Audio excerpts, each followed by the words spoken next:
Hi everybody, I hope you're doing brilliantly well and you're really applying all of your learning on paragraphs to your writing across the curriculum. I hope you've had a great weekend and are ready to start afresh today. Today we're looking at sentences and we're moving from the larger scale of paragraphs really into the nitty-gritty of what you can and cannot do in a sentence. I said before in a previous screencast that the devil is in the details, and this is so true with sentence construction. Sentence construction is really an art, and you can master that art by developing your awareness of what makes a sentence work. As you become more familiar with the relationships among the parts of a sentence, you'll strengthen your writing skills and will be better able to make your meaning clear to your reader, really your grader. We learn how to write sentences very early on, and while this is a basic skill, it's one that we must learn to expand on as writing sentences becomes increasingly complex. So learning how to write sentences that have a real impact is a really important skill that takes a lot of practice. So in this session, I really want to focus on common mistakes that people make when they're writing, and I need you to be really honest and have a think about which of these mistakes you make and which ones you don't. And then next week we're going to extend this a bit further and look at slightly more complicated sentence, which will really raise the level of your writing. So when we're really thinking about problems in student writing, we're thinking about comma splices and fused sentences. Those two things together make run-on sentences. We're thinking about sentence fragments or incomplete sentences. We're thinking about agreement, shifts, and gender.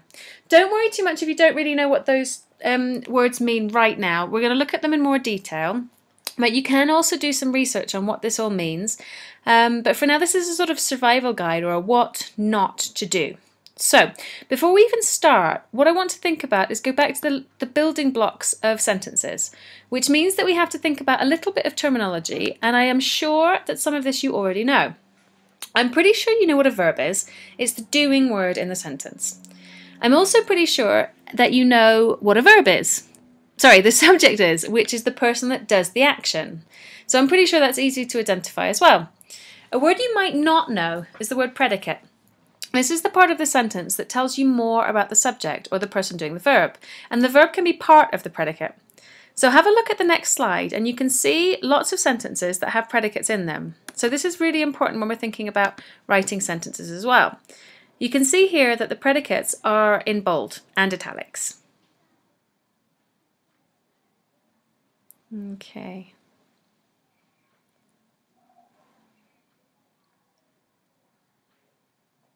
Okay, so what you can see is the subject and the predicate, and sometimes the predicate is the verb or it can include the verb. Okay. All right, moving on, we're going to think about another piece of terminology before we really get into this, which is what is a clause? Okay, a little joke from me there. It's my screencast. I can make bad jokes if I want to. So we're not really thinking about Santa Claus. We're thinking about a clause. So what is a clause? All right, the Oxford definition is a clause is a group of related words containing a subject and a verb. Have a look at this. So each of these clauses has a subject and a verb. So in the first example, the clause is the complete sentence. In the second sentence, you can see that there are two clauses. So a sentence can be made up from a number of clauses, but they must be organised appropriately to make sense to the reader. So that's really what we're talking about here, how to organise clauses to communicate correctly. So let's move on, and we're going to think about our very first turkey, which is the comma splice and fused sentences, which most teachers refer to as run-on sentences, but what we're going to look at is where these run-on sentences actually come from. So have a look at the sentences in red. The wind was cold, full stop. They decided to walk. Okay. These are two independent clauses, or they're two complete ideas which make sense on their own. They do sound a bit simplistic, don't they? So as a writer, you want to link these two sentences together so that they flow better. But what the writer has done here is made some mistakes. Let's read the first one. This is what not to do. The wind was cold, comma, they decided not to walk. This is a comma splice. You cannot link two main ideas or independent clauses with just a comma. This is one of the reasons that people's writing is run-on writing, as there are some languages that you can do this in. You can use a comma to connect independent ideas, but it is a huge no-no in English and one of the most common mistakes that students make. A run-on sentence can be short or it can be long. The point is that there's just nothing joining the clauses properly. So you cannot do this to connect them. Okay, let's look at the fused sentence, which is equally incorrect. You cannot put the two clauses together without any punctuation at all, as in the second sentence. So both of these sentences are absolutely incorrect, simply because the writer hasn't put them together correctly. So basically, you cannot link two clauses with only a comma, and you cannot put two main clauses together without any punctuation. So what can you do? Let's have a look. Okay, you can place a full stop here after the first main clause and write the second main clause as a sentence. It sounds a bit simplistic though, doesn't it? Which is why the writer originally tried to connect them together. But you can do this, make them into two sentences. You can also use a semicolon, which is the dot and the comma here, the semicolon to separate the main clauses. That's also correct. You can put a comma and a conjunction. Here the writer's decided to use so. And again, that makes it correct. And you can change the sentence a little bit, like in this example, so that one clause is subordinate to the other. So they've put so cold that. Okay? So they've actually changed the structure of the sentence. All of these are correct, and all of them are 10 million times better than the original version. Okay, so that's what we're thinking about when we're thinking about correcting run-on sentences. We're avoiding splicing, and we're avoiding fused sentences. Okay, all right.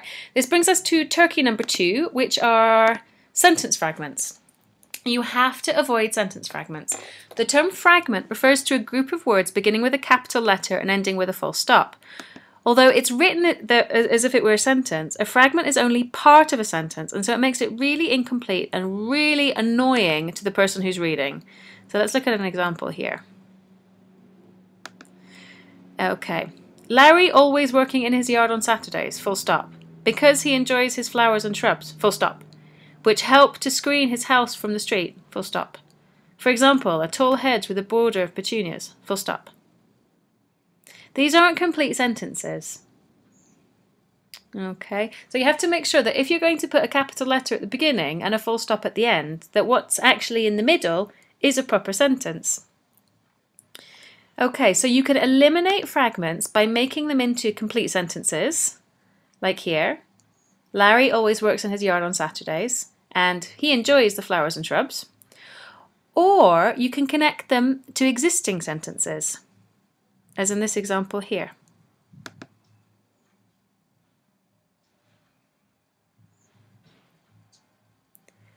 One good way to eliminate a lot of sentence fragments is to be sure that each group of words, each group of phrases or clauses has at least one subject and one predicate. If you remember the two words that we spoke about on the 4th slide, the subject, the verb and the predicate.